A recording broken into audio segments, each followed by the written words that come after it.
everyone. Ellie here for the Newcastle North Stars, and I'm joined by Jenny Scrivens, wife to Ben Scrivens, goalie for Canada, who's also a goalie herself. How you doing, Jenny? Good. That's great. Have you been enjoying the Ice Hockey Classic? I love it. This is our second trip out here, and it's always a good time.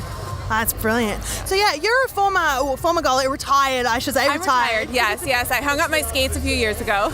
But yeah, you skated in played in the NWHL, the National Women's Hockey League, and you also worked in the Hockey League as well. I did, yeah. So I was a double threat, I guess. But yeah, it was so nice for me to be able to live out my passion playing hockey, but also put to use my skills, professionally as a communications professional. So it was, like the best of both worlds.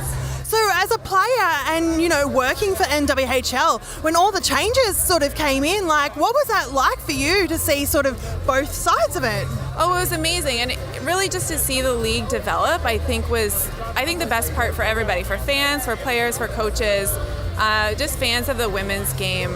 It's nice to see the league take off and continue to grow. And now that I'm not involved anymore, I can sit back and cheer on my friends and former teammates and just watch them grow and also see them play at the Olympics. So Ben was in Korea, and I was always joking that he was my meal ticket to go watch the real rivalry in sports, which is the women's side of the Canada-US rivalry. So no matter where we go, I'm always a fan of women's hockey.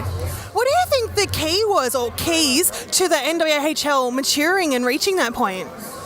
I think it was a culmination of several things. They had just come off a very successful Olympic run, I think the year before. So the league started in 2015. 2014, they had a really good showing in Sochi.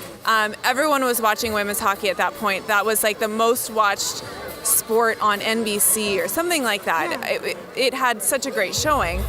And then to come out the next year with the league, I think was just perfect timing. And then everyone started watching women's sports. Serena Williams is dominating. So many other females are dominating in their sport that it was like, okay, we're ready for women's hockey now. So everyone got behind them, which was awesome.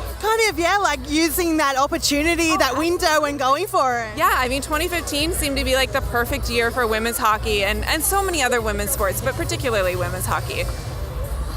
And what do you think the benefits are for fans and players for where the NWHL is now?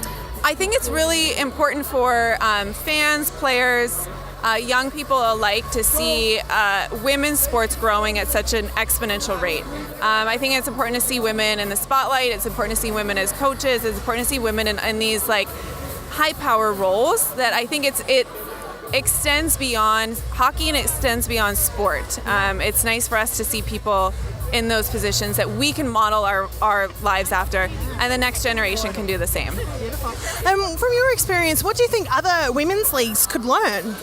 Oh, I think we as in hockey can learn from other leagues just as they can learn from us. So I think soccer has done a really great job of promoting its athletes, promoting its teams. Women's basketball has obviously been around for a lot longer. I think they're on approaching 20 years, if I'm not correct. But they've done a great job in, getting people to the games, getting their games on TV and that kind of stuff, that they can teach other leagues that are up and coming, like women's hockey. And then there's others too, I'm sure. Lacrosse will get there and some of the other sports. But in Australia it's cricket. Cricket's becoming very massive. That would be awesome. See, I don't know cricket very well, but I would love to watch it. And as a fan of women's sports, I think it's important for us to watch other women's athletes as well. So anytime I'm watching TV, I try and watch women's tennis or women's basketball or just something to support my other, female athlete friends. Beautiful. Thank you so much for the chat, Jenny. Thank you.